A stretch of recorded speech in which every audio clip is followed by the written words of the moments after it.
Le succès d'une nation dépend de la santé de ses habitants. Une alimentation appropriée représente l'une des meilleures façons de préserver la santé des populations. Pourtant, on estime que 800 millions de personnes dans le monde souffrent de malnutrition chronique. Cela signifie qu'une personne sur 9 ne mange pas suffisamment.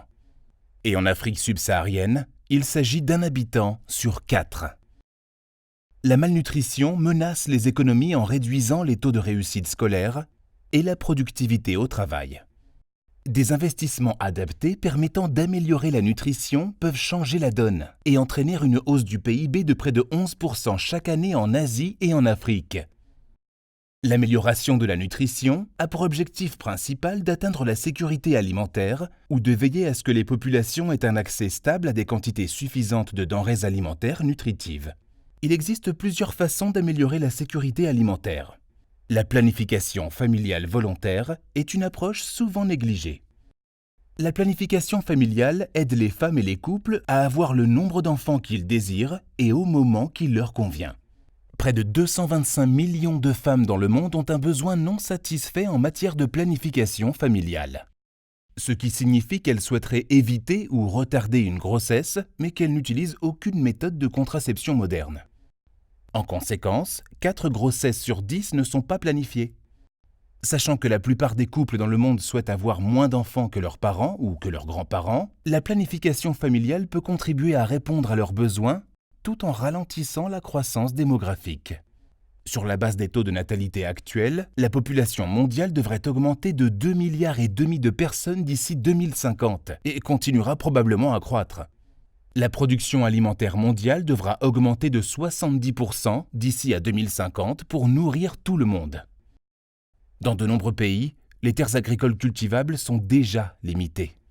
Et rapidement, la croissance démographique peut devenir une source de tensions supplémentaires en raison de l'urbanisation et du développement. La sécurité alimentaire est également affectée par la réduction de la taille des parcelles dans les fermes au fur et à mesure que les terres sont partagées entre les générations successives. Tout cela réduit la quantité de cultures vivrières ou de revenus qui peuvent être produits pour soutenir les communautés. Le ralentissement de la croissance démographique peut réduire la pression sur nos terres et faire en sorte que les exploitations existantes soient plus fructueuses. Si davantage de nourriture était disponible, les prix pourraient rester abordables. Sur une plus grande échelle, la planification familiale volontaire et ses conséquences sur la croissance démographique peuvent contribuer à renforcer la résilience et compenser certains effets négatifs du changement climatique sur la sécurité alimentaire.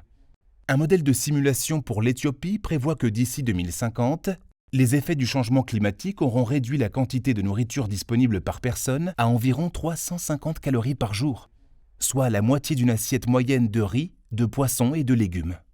Mais si l'utilisation de la planification familiale volontaire continuait à augmenter parmi les Éthiopiens, le ralentissement de la croissance de la population qui en découlerait signifierait qu'ils auraient la même quantité de nourriture qu'aujourd'hui, malgré les impacts négatifs du changement climatique sur l'agriculture. Grâce à la planification familiale volontaire, les citoyens peuvent bénéficier d'une meilleure sécurité alimentaire et rester bien nourris, permettant ainsi aux nations de bâtir un avenir meilleur et plus prospère.